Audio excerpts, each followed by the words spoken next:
Well, welcome back. It's Jason Renault with the Alternative Mobile Services Association and AMSA Talks. Today, I've got Ann Larsen from the Council of State Government. Hi, Ann. Hi, Jason. Thanks for talking to me. We're going to talk about the new report that CSG has on state strategies. But to get started, and you've been around a little bit. Tell us about how you got into this kind of business. Yeah, thanks, Jason. So I'm Ann Larsen. I'm from Olympia, Washington, and I currently work at the Council State Government's Justice Center. And I was really introduced to the Council State Government's Justice Center and really other national organizations that are uplifting alternatives to law enforcement when I was the Outreach Services Coordinator at the Olympia Police Department. So in 2017, the City of Olympia passed what was called the Public Safety Levy.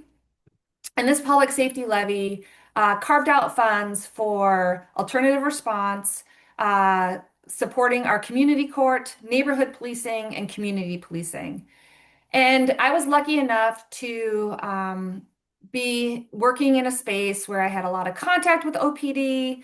I had a lot of contact with the service providers. And when this position came open, I was thrilled because I love Olympia.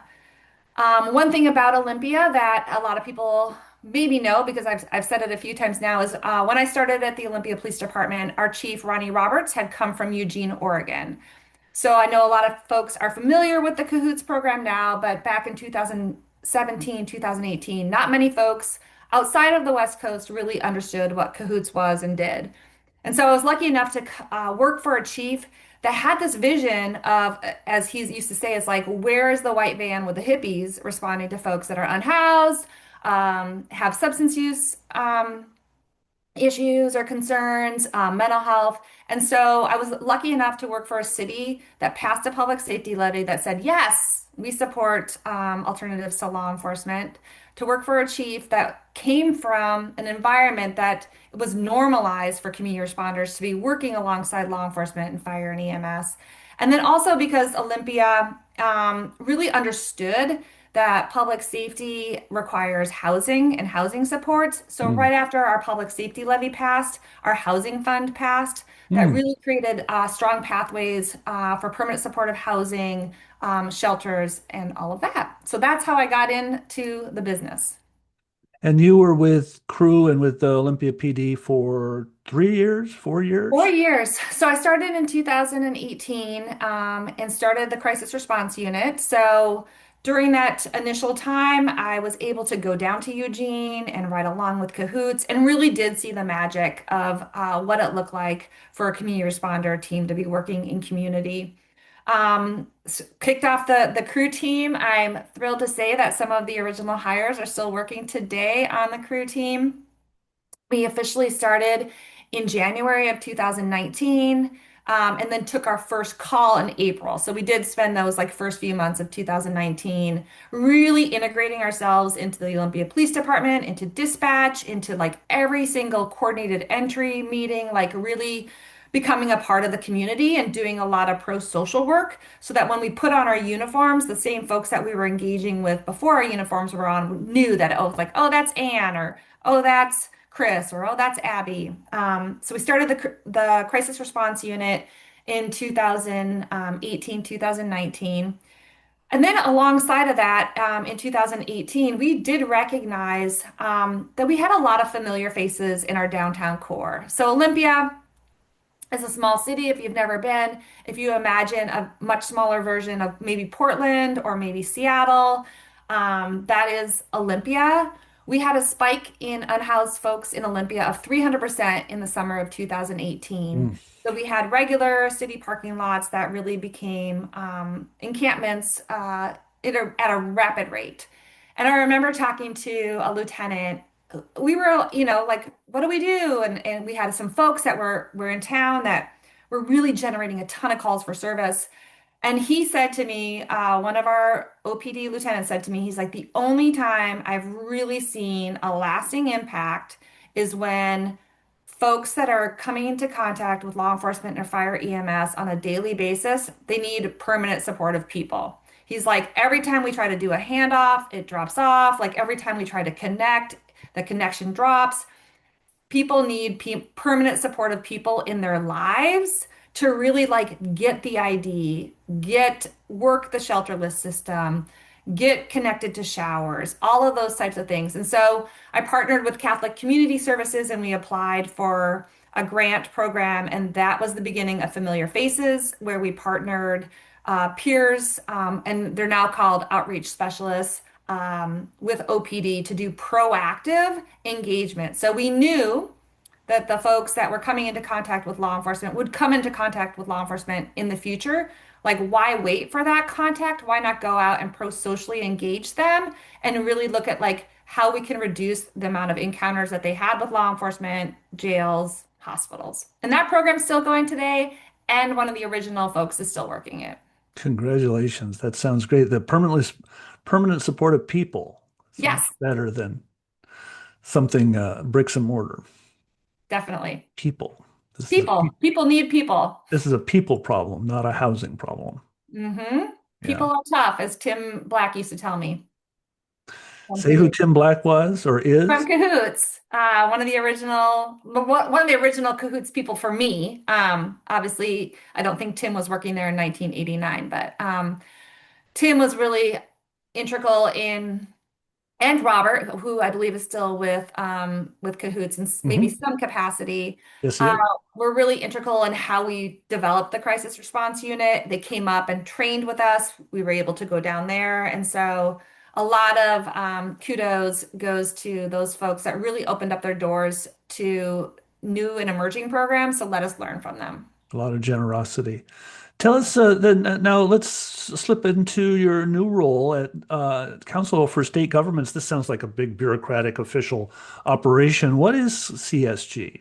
Yeah. So I was first introduced to CSG because they became interested in like what is this community responder model way before I went to go work there. So Hmm. I was in Olympia and we were getting a lot of national press at the time. The Marshall Project came out, Vera reached out, LEAP, Law Enforcement Action Partnership reached out and did the community responder model report.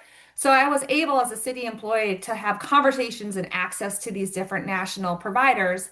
I had no idea what the Council of State Governments Justice Center was before they reached out to me and said, "Hey, we're building out a toolkit for community responder programs to learn from." And so we're interviewing community responder programs across the country to learn from them. Like, what are the issues? Like, talk to us about how you did community engagement. Talk to us about how you determined what calls your team would be responding to. Talk to us about your workforce. Talk to us about legislative strategies.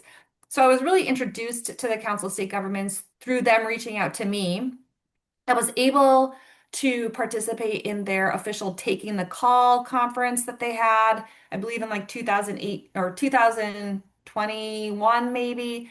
And then from there, they realized that like this is a portfolio of work that really could use some dedicated funds and some a dedicated program manager for the Council of State Governments. And they were able to really make the case to some national funders that this portfolio of work deserves some attention, Hmm. got the funding, opened up a project manager position, and I applied. What foresight on their part and luck in finding you. Yes, serendipitous, I guess. So the work of CSG is mostly intellectual work. They're producing reports and information and guidance for states, not counties, not cities. There's a pretty diverse portfolio at CSG. I Uh-huh. think before April of this year, we were known as one of the largest TA providers, like a federal technical assistance provider, oftentimes for BJA grants and other federal awards. We do have a couple of different, unique programs that we run, and Stepping Up is one of them that definitely works with counties across the country. But yeah, as a whole, I would say that the Justice Center framework is definitely more research and intellectual, policy briefs, things like that. But with our community responder work, we really focus on bringing in folks or connecting with folks or having subject matter experts that have lived experiences with the crisis system or justice system, service providers, and also researchers. It's like really that like sweet mix of traits and knowledge base. And the so you pull together this group of experts, and now you have this new report on and I'm going to just read the title, how states can strengthen the community responder workforce. So it's a workforce-based set of recommendations. Let's walk through those. Yeah. Well, and I think what you're alluding to is that we did bring together a national commission to develop strategies for states, and the workforce strategy is definitely one of those recommendations that came out.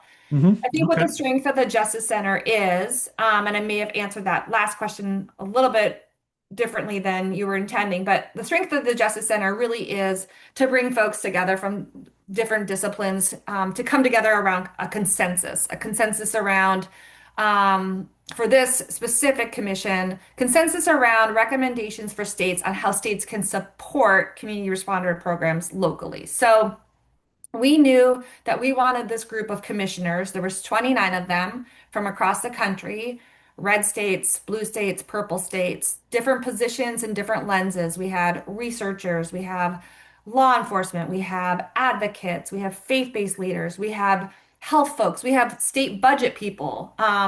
We tried to bring a bunch of people in together to look at how states can support around funding, data, workforce, dispatch, and partnerships. But one of the first things we had to do is because everyone comes to the space with a different lens, they also have a different language that they may be using Yeah. to describe something that the other person is actually describing or something different. And so we spent the first meeting really honing in on the definition of community response to be used for this commission. So Mhm. this commission, really said, community responders, and I'm paraphrasing here, this isn't the definition, but we do have it. But community responders are valued professional partners in the first response landscape. So these are not volunteers, these are professionals that are valued, and there's confidence from the other first responders in the first response landscape. They are dispatched through 911 or 988, and they respond in a way that is an emergency response. So we are not talking about a response that may happen 4 hours when somebody needs help. We're talking about an emergency response. The call comes in, they are dispatched, and they respond. Mhm. So the commission comes together, and what we do is we facilitate conversations, and we facilitate conversations that are structured in a way that we can, for lack of a better term, extract the genius of these 29 folks and what happens when they riff off of each other. So we would pose an issue, say workforce, and we said, okay, community responder workforce. We would do a little bit of a explanation about what we're looking for, and then we would break them out into breakout rooms, and we had a CSG person in there taking notes, capturing everything that the commissioner said. They would come back, they would report out and riff off of each other in those report outs. And then what we did behind the scenes is we took the raw notes, we took the clean notes, and we coded everything. And so that way, truly, when we look at the three every issue area is going to have three recommendations. Those recommendations are pulled from the coded information out of the mouths of commissioners. We didn't want to create a report where it's Ann Larsen at her desk searching the internet and talking to similar Ann Larsens across the world to say this is how states can support. We wanted to hear about how Reverend Boyer has been using cannabis funds, or Mm. how Annie Burwell is using block grant funds, or like we wanted to hear about like how they're approaching workforce or data or partnerships, and really be able to use those voices as the recommendations. So these are not just recommendations for legislative work, but they're recommendations for the bureaucracy themselves. They're actually, the great thing about the recommendations are two pagers. So they're like a one pager with both sides. So two Mhm. pager, one Mhm. pager. Um, They're going to get read that way. they're going to Good. get read that way. My dream is that these recommendations can be on city council dioceses for council members, that they are used for legislative staffers. But also, this work is really based in community more than a lot of other criminal justice reform work. community members and advocates really are often drivers of this type of legislation, policy change, demand. And so for them to be able to be like, well, I have this one pager from CSG that suggests that we XYZ, even if they don't use all three recommendations, if there's a recommendation in there that is helpful for an advocate to provide to a legislative staffer, a city council member, a county commissioner, that's helpful. Like I find that to be meaningful. Or if a program manager is like, I'm going to pull this quote and this picture of Amy Barden and put it in a PowerPoint presentation for city council that Amy Barden says that we need a center dispatch. Like sometimes the best voices for this work are like truly, we all know like really the best voices are the folks that live in community and the locals, but oftentimes people in power want to hear it from a national expert, and we hope that we can be that national expert that truly is bringing the voice of the people to the people to use for their electeds. So it sounds like this audience, there's a wide audience. Many people can make use of this. You're right, the advocates really are kind of the magic substance here. That's kind of unpredictable, Yes. um, but some cities have really made use of those and move forward because of those. And what where are these living? Where are these recommendations now? Oh, yeah. So they are on the Expanding First Response Toolkit. So we call the overarching website that holds all of the expanding first response information, the toolkit. There is a commissioner page on there. You can see the 29 commissioners from this last iteration. We did do an initial commission about a year and a half ago, 2 years ago, and that report is also on the website. And if you scroll down to the bottom of the website, or if you just hit like recommendations and resources, you'll be able to access the first emerging practices recommendations from the first commission, and then all of the subsequent 5 recommendations that are coming out of this commission. And then you'll also be able to see past webinars or other resources as well. So we'll be able to link to those below in the YouTube narrative section. So people watching this video in 5 years will be able to catch up and see what we did back here in 2025. And but timely, you're gonna have a webinar just in a week or so to explain all this. Tell us about that. Yeah, so on September 18th at 2 p.m. Eastern, we're hosting a webinar really to like get the word out about the Scaling for States recommendations and honestly kind of celebrate the finishing of a commission and the finishing of the work of publishing these recommendations.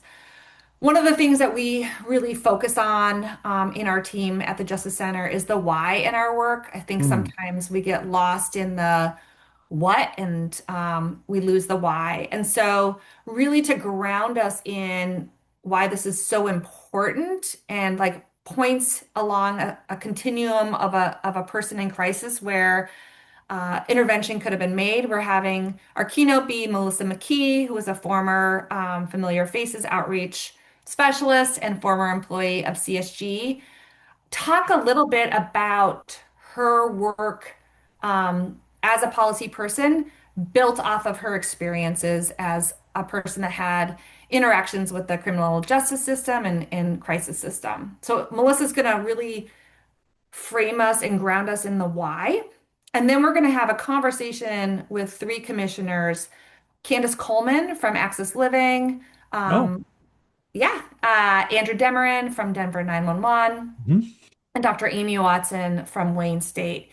And so I appreciate that people can read recommendations. We want to talk about how we got to the recommendations and why the consensus and the voices are really important in these recommendations, and why you'll maybe see things in recommendations that you wouldn't have expected because they came from perspective of somebody that's working in Georgia or a perspective of somebody that's working in Maine that kind of opens your eyes and your ideas of what is possible.